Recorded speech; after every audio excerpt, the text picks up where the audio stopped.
Hello, parents and teachers. Jill Simonian from PragerUKids.com here. If you have not yet subscribed for wholesome educational content for kindergarten through 12th grade, subscribe now, PragerUKids.com. It is free. I have this huge smile on my face today, and I hope you can see that I cannot contain my excitement because I have Rebecca Friedrichs, who, in a nutshell, warned us all about what teacher unions are capable of regarding corruption and just dismantling what real education is. You warned us, I feel like decades and decades and decades ago. So I'm very happy to talk to you.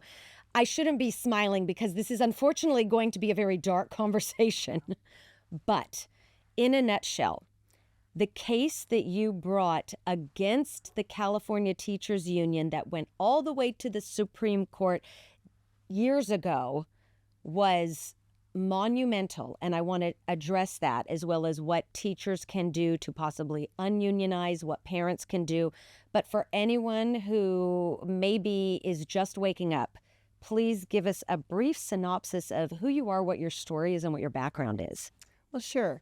So I was a kindergarten teacher. Oh. I actually taught kinder through 4th grade. I just love the little tiny kids, and I loved my job, but there was a lot of corruption within the school system. And I first saw it as a student teacher. I didn't even have my own classroom yet, working with an incredible master teacher.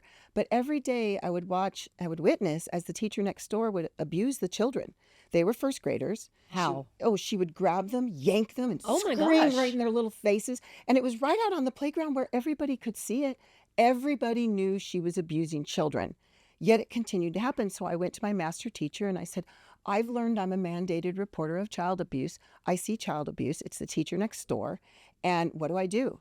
My master teacher sat me down and said, Rebecca, today's the day you learn about teacher unions. Everybody knows she's an abuser. The district can't get rid of her. And it's because the unions are defending her job.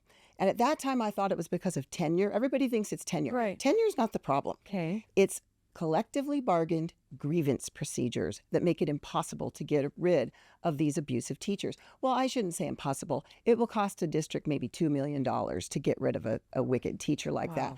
I thought that was the most evil thing I'd ever seen. Now, I've seen a whole lot more evil since then, but to me, I was there to not only protect the children, but to educate them. And I knew those little 1st graders weren't learning from that abusive lady. So my master teacher also told me that the NEA, National Education Association, was at that time advertising in Playboy magazine for teachers. And I thought, What? Wait, okay. I have heard a lot of things. Yeah.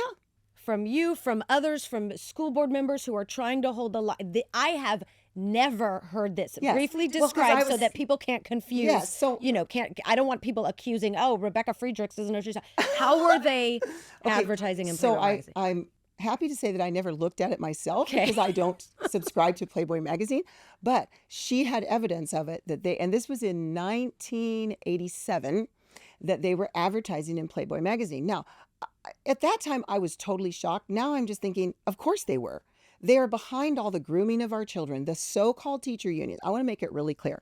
Not teachers. Right. Most teachers are really good, loving, caring people who are terrified because their profession has been fully infiltrated and dominated by these radicals posing as teachers and posing as a union. I call them the Education Cartel, and I hope people will join me in, because part of the battle is messaging, right? They call themselves a teacher union. So for over 100 years, people have trusted them, believing they're teachers, believing they're, just your average union out there. They're not.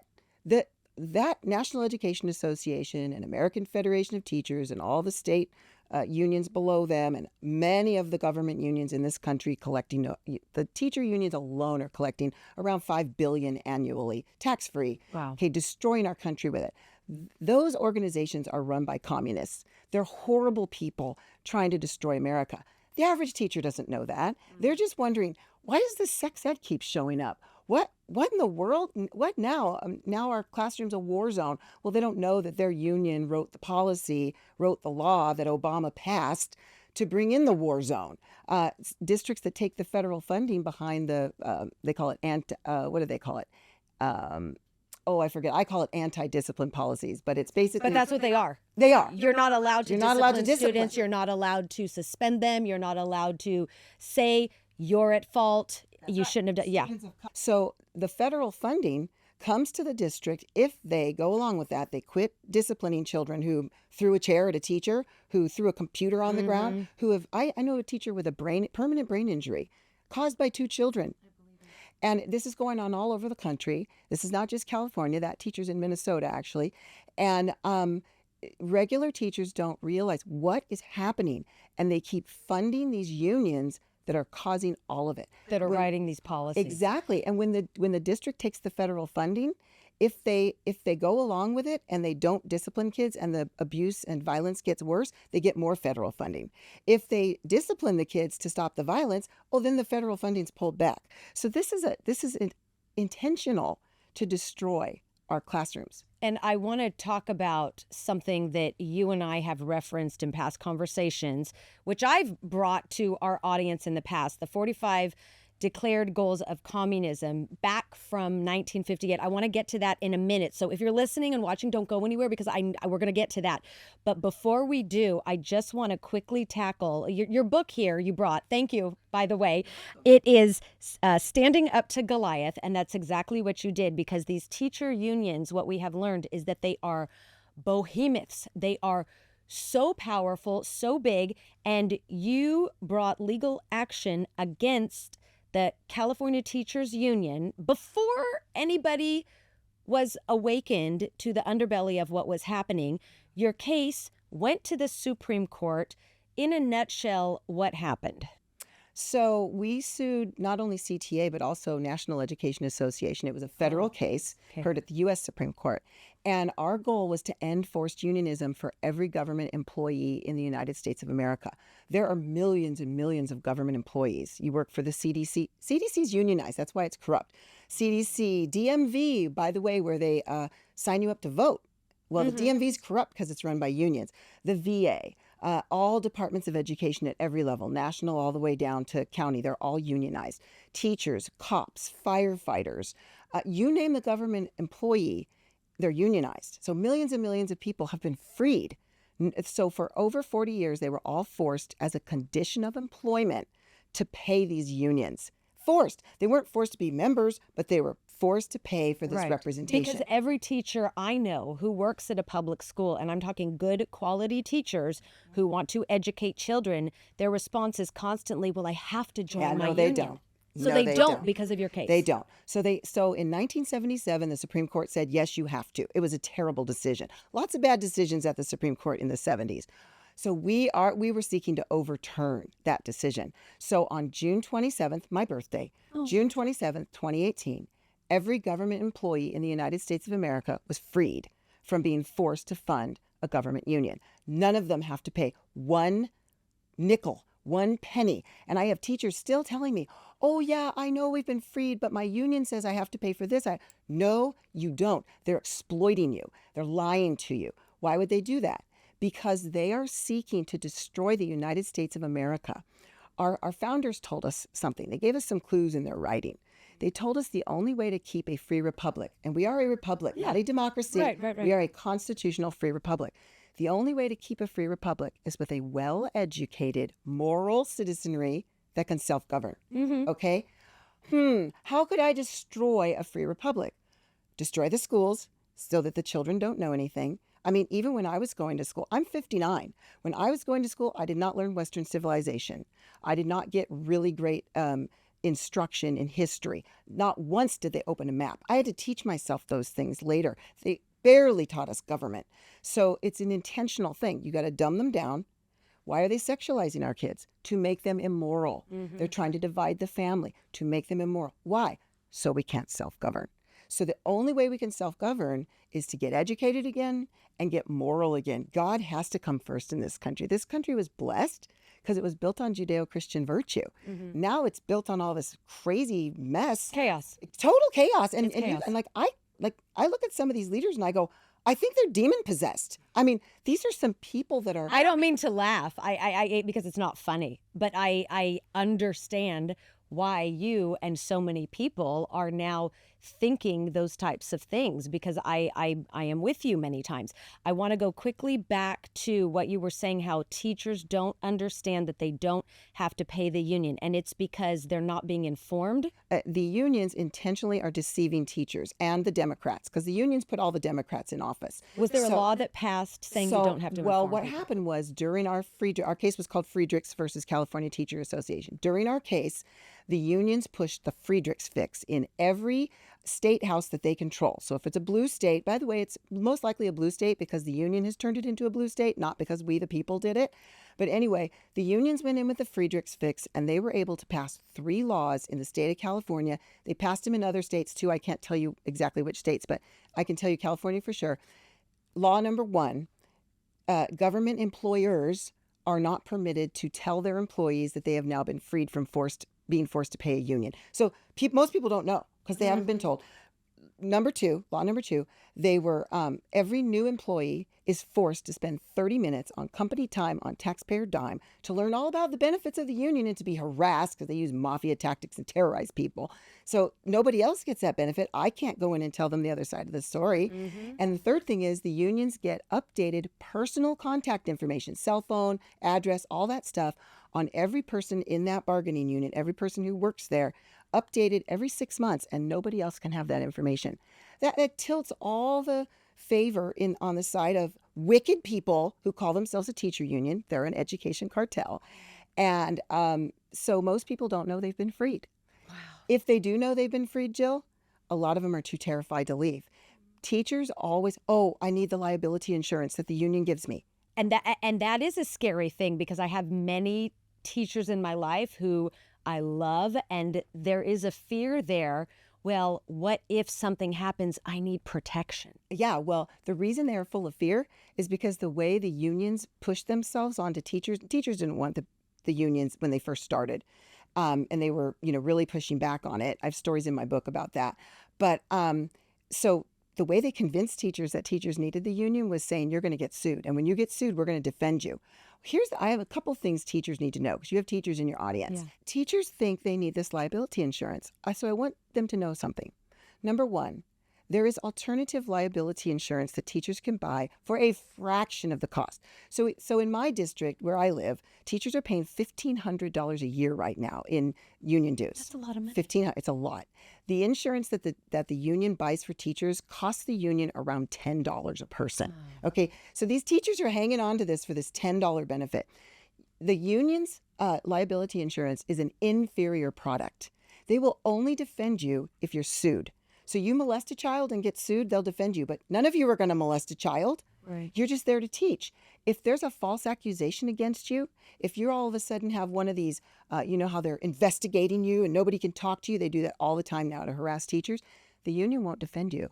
If we had more time, I'd tell you a personal story of a friend who got fired after 26 years of great teaching. She was the best teacher in the district because of a false accusation. She hadn't listened to me, and she hadn't bought the private liability. She was counting on the union, and the union said, we don't defend you. Only if you get sued. If you give us $100,000, we'll defend you. She'd been paying them for 26 years. Right. These unions are evil. They're exploiting you, teachers. They're exploiting you so they can collect billions and billions every year to destroy our country and to destroy your profession and our kids. So if teachers leave the union, stop paying them the $1,200, $1,500, whatever you're paying, you can buy alternative liability insurance for around $200 a year. There's 2 big organizations, Association of American Educators and Christian Educators. Both of them are on our website. If you're in Texas, there's a special one in Texas that's even better for Texas teachers. They're all 3 on our website under Liberate Teachers. So teachers they need to be empowered with this information. You don't need the union for anything. You actually need to get them the heck out of your district because they're destroying you. Now, I have teachers who say, but I had cancer and I'm sick, and so I need their disability insurance, because the unions offer up this real fancy disability that you have to pay additional money for. Wow. So most teachers don't have it, but a few do. All I can say to those teachers is you can find private disability insurance elsewhere where you're not funding a satanic agenda with your dues, where you're not funding the sexualization of little children. The children you say you love and you serve, if you're paying the union, you are funding their demise. You are funding these children to basically be molested in our schools, learning about these wicked sexual things in our schools. I have a sample for you that I would like to address. In fact, let's go for it right now, actually. We're going to get to the 45 communist goals. I want to know if you have seen this book, Melissa. Heard of it, seen it. That's one I haven't seen yet, but I've seen many. This is going to be fun. This book, Melissa, is published by Scholastic, who most of us know. Of course. Scholastic. Yes, the book club It company. has the book club company that goes to all the different book clubs. It's published by Scholastic. Our CEO, Marissa Streit, actually informed me about this.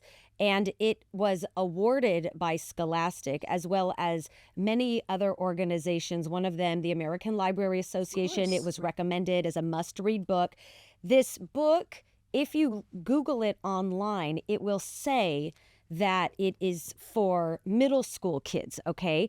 But Rebecca, you have been a credentialed teacher. You were in the classroom for what, 20 plus years? 28 years. I'd still be there if it wasn't so corrupt. I want to ask you, I'm going to open this just off the top of your head by looking at the font. What like grade level would this be? Let me see the font.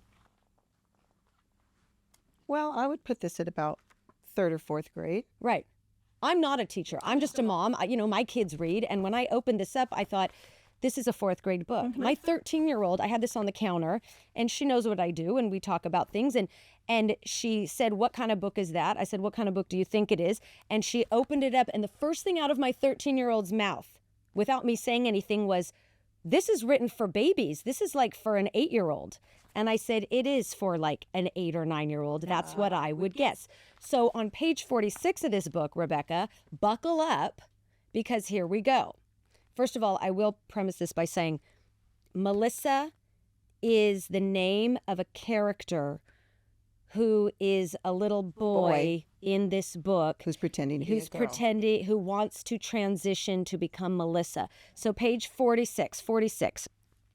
George, which is Melissa actually, had seen an interview on television a few months ago with a beautiful woman named Tina. She had golden brown skin, thick hair with blonde highlights, and long sparkling fingernails. The interview said that Tina had been a boy, then asked her whether she had had the surgery. The woman replied that she was a transgender woman and that what she had between her legs was nobody's business but hers and her boyfriend's. And George, aka Melissa, in this book is in the 4th grade. Of course. So we look at this and we say, Scholastic, the book fair company, I use quotation marks, renowned for, recommending quality books, is touting and awarding this, but then they're saying no and raising all sorts of accusations. Should PragerU Kids partner with the school to offer books about our founding fathers? Of I mean, course. this is insane. So why are we doing this? Relates to some of these communist goals. Right, exactly. I was just going to say, because communists are in charge. So Scholastic, I used to use Scholastic book clubs because the kids could get books really cheap. Right. And it was decent stuff. Right. And then they got captured. So Scholastic is captured by the the same unions? wicked agenda. Well, I don't have the proof to show the Paper paper trail. trail of it being exactly the unions, but they have the same agenda as the unions. So, and it's a communist agenda. So they've been captured. They are being used now to turn children. Little George never would have thought to be a girl had some adult not groomed him and told him to do that. It is the most wicked thing. Only just a few years ago, if somebody would have said the things that our so-called teachers are, let me get this straight. It's not real teachers. It's union activists masquerading as teachers, or it's young teachers that were so indoctrinated in our public schools that they actually believe this stuff is okay. So we have those kind of, quote, teachers, activists, who are literally grooming children.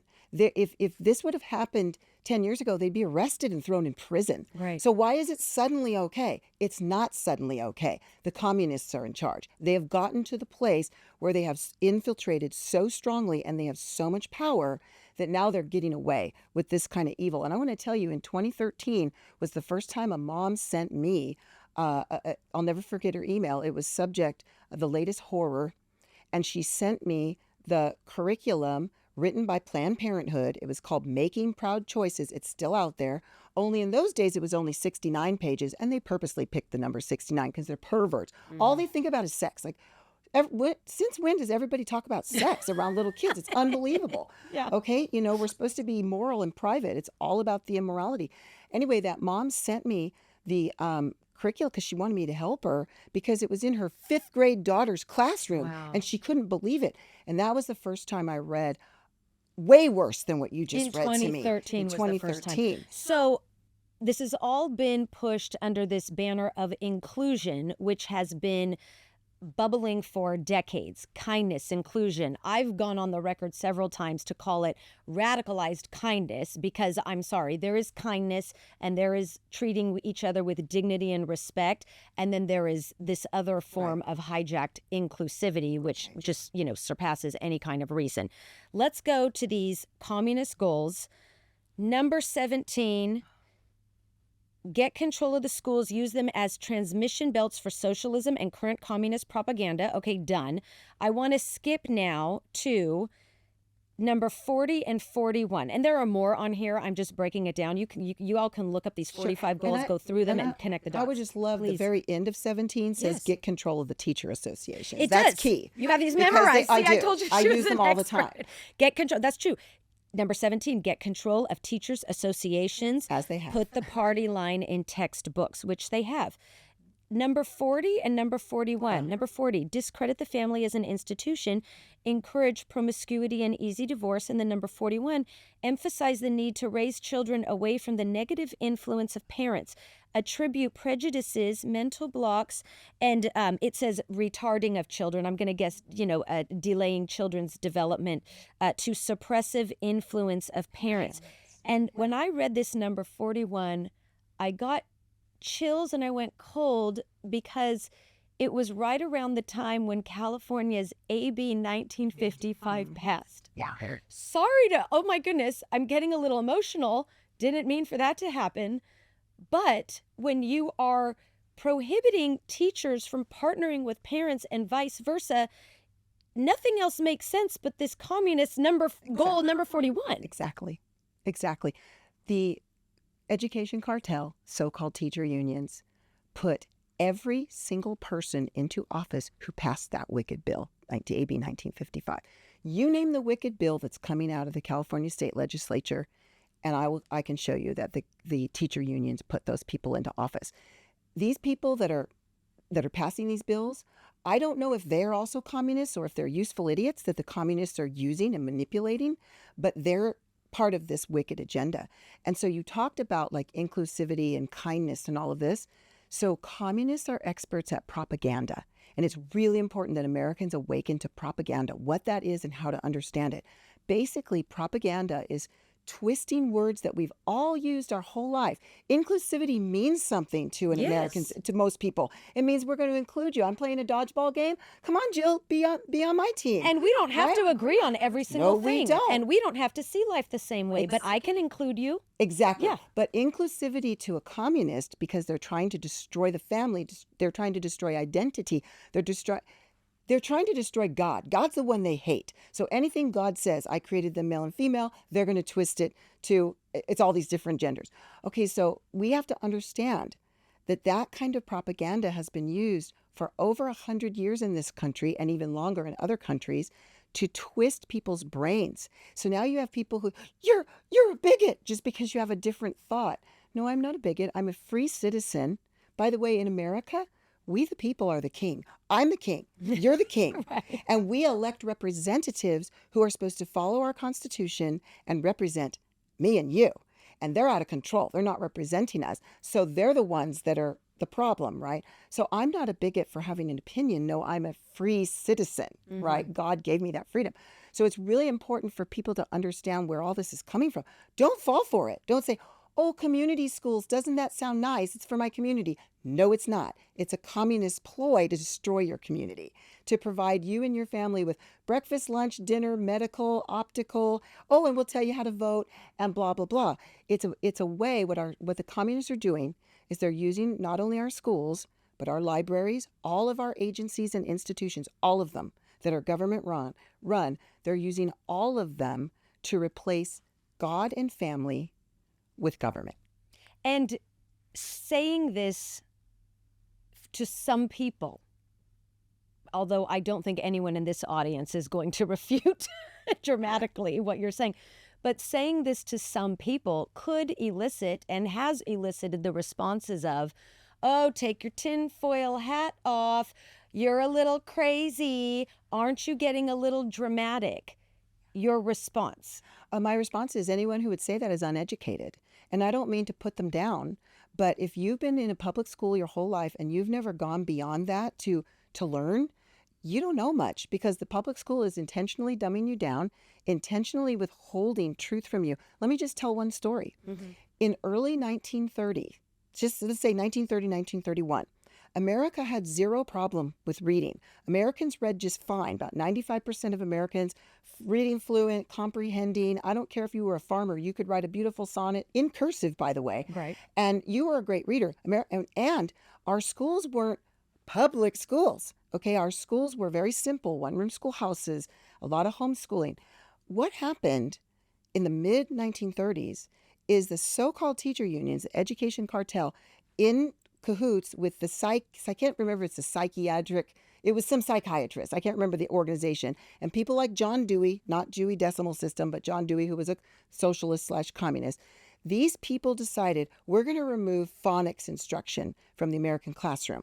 Okay, as a teacher, especially I taught kindergarten, I can tell you irrefutably there's 3,500 years of historical evidence that proves that if you're teaching someone a language that's an alphabetic language like English, you use phonics, straight phonics. And parents and teachers, no sight words. The sight words are messing up the kids' brains. No sight words, just straight phonics. Sounds. So you learn the sounds of the letters, then you learn how to blend them, and it gets more complex. But I'll tell you, you set a child in front of me that speaks Spanish.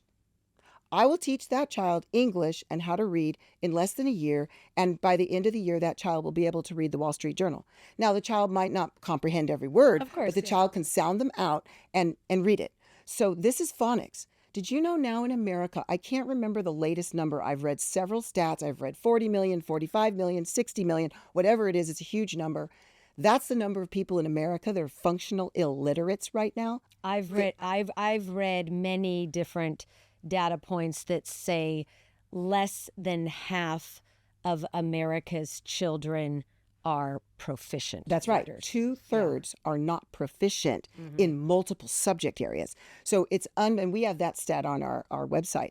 But it's just unbelievable. This is by design. What did they do? They always, communists, if people can understand this, they'll stop falling for stuff. Communists always exploit one person or a small group in order to push a huge agenda. For example, poor little Johnny, he can't read, so we need to bring in this new program, right? That doesn't work. Okay, and then the program doesn't work. The teachers in the 30s are screaming, no, this doesn't work, bring back the phonics. They do it anyway and destroy the country. Now, a lot of people can't read, right? And most people, once they figure out what's happened to them, this happened to me, when I realized how much they didn't teach me in my 13 years of K-12 and then my 4 years in the college and then my other 2 years in a master's degree, how much they didn't teach me, I was angry. Well, that's me right now. That's me right now. And I'm about 15 years too late because you have been onto this forever. And parents like me, when you were doing this in 2013, I had no idea what was going on.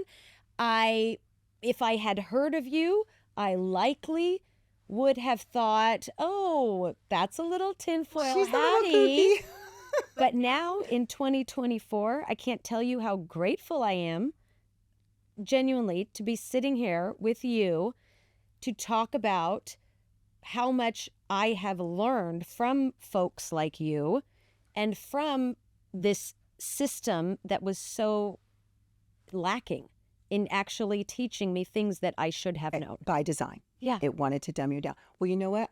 I'm cheering because you're an answer to many prayers, because we've prayed forever that people would awaken. We're trying. Propaganda's strong. Yeah. And it's everywhere. And when you get it through your educational system, through everywhere you go, thank God you awakened, and now you're awakening more people and you're helping me to awake more people. So thank you. Trying. How do you contain yourself and refrain from not screaming, I told you also? How do you do that? Let me tell you, that's a big sign of strength. You know what? It's because I believe in humility. We're supposed to be humble. Yes. Pride goeth before destruction and a haughty spirit before a fall. So that's why I think it's interesting that that rainbow thing calls itself pride. They better watch out. God's watching. I've thought the same thing. Yeah, I've thought the same thing. I want to ask about, finally, there's no easy fix because I want to leave people with hope.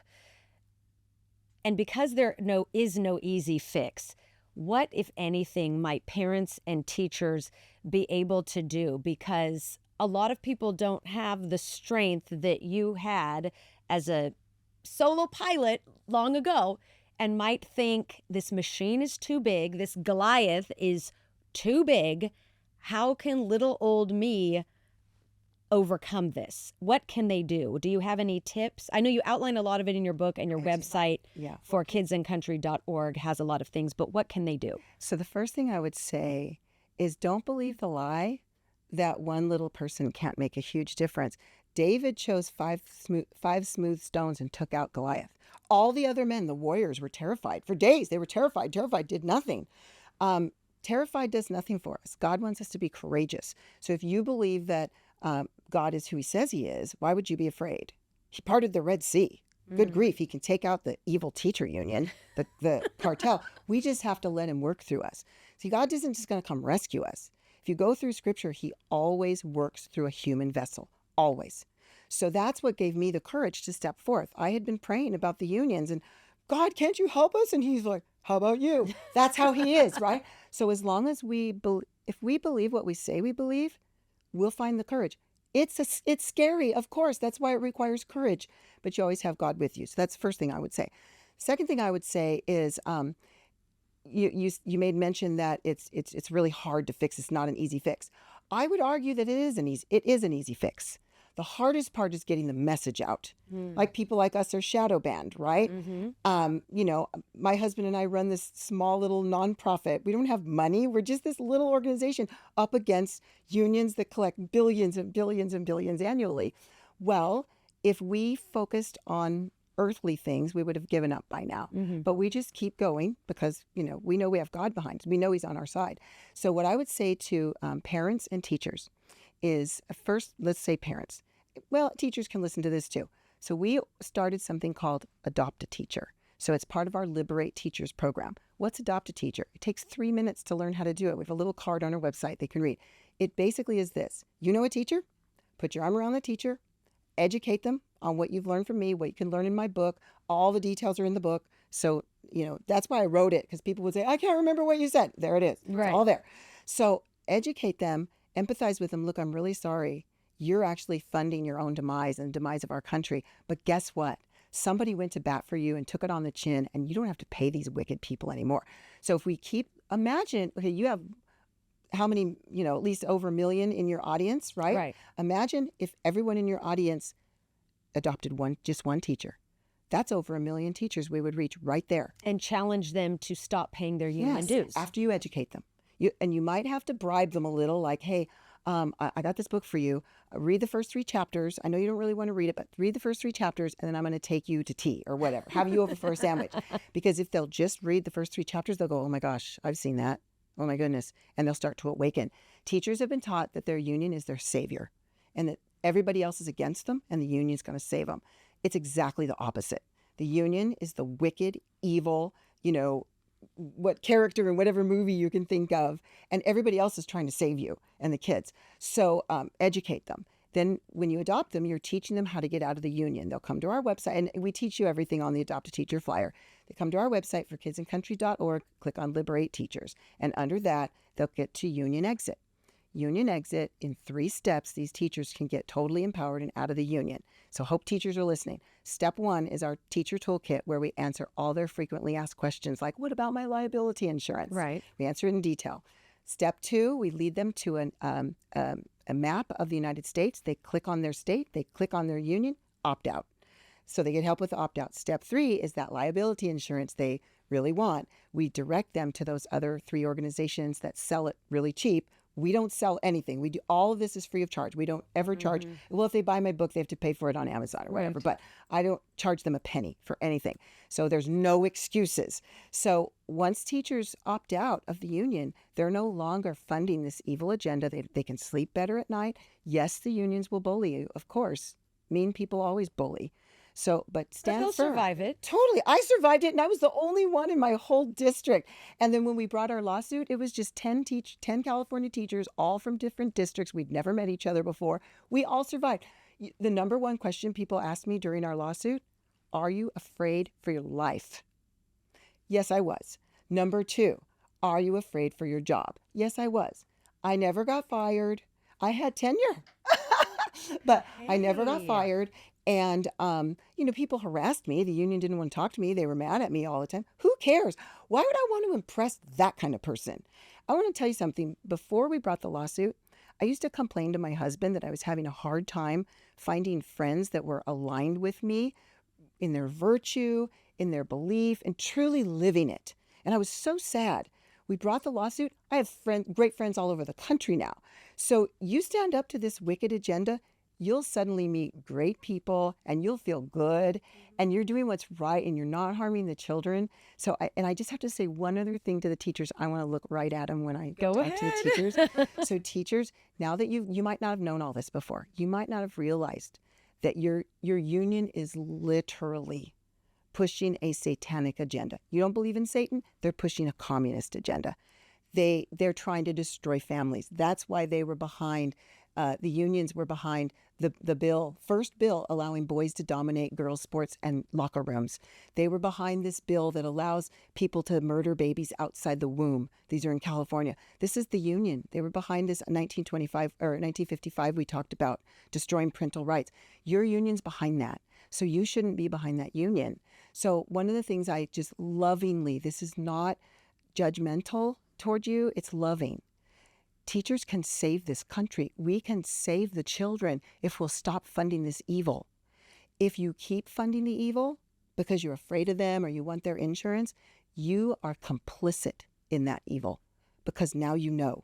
So please don't be complicit in evil. Do what's right. Find the strength to stand. Reach out to us at forkidsinCountry.org. We'll hook you up with a great teacher who will walk you through the whole thing, and you could cry on her shoulder. So we even have some men cry on his shoulder. So please, teachers, please help us. I believe we could save this country like that if we could get people to stop funding government unions. If I was in charge, I'd make government unions illegal immediately. Well, you've proven that may very well happen in the future. You have no idea what this life holds. And that was pretty impressive. No, everyone, she did not have a teleprompter with that. That was from the heart. Thank you for what you do. Thank you for sounding this alarm. Thank you for being very forgiving of all of us who really just didn't really know what the heck was going on, because we really didn't know what the heck was going on. I used to be such a fervent advocate for public schools just because my mom was a teacher, my sister's a teacher, and, the last several years have just been so, disheartening and unbelievable. And the fact that we know that you have led this charge and that you are here waiting to help all of those seeking help is just really something. And thank you so much. Everyone can find you online. You're on Instagram. Oh, thank you for that, because we're so shadow banned. Please follow us. Please follow us. And you might not see our posts. You might have to come to our page, but our amazing social media guy does all these reels to help us get past the server. A lot of information. No, there's a lot of information. What's the handle? Tons. So we're at Rebecca for Kids. That's at REBECCA Kids, at Rebecca for Kids on let's do them last. On X, the best one, Instagram, Facebook, YouTube, you name it, at Rebecca for Kids. And then your website is? forkidsandcountry.org. Again, that's spelled out FOR, kids, A-N-D, country.org. Okay. All right. You have all the information. Thank you so much for all that you do. God bless you. Thank you. Follow Rebecca. Follow forkidsandcountry.org. Go to their website. Click on the resources that will help you un-unionize and really improve and save our education system. For more conversations like this, you can always subscribe to PragerU.com. patreon.com/parent alert. Thank you. Until next time. Bye-bye. Thank you, Rebecca. Thank you. It's been an honor.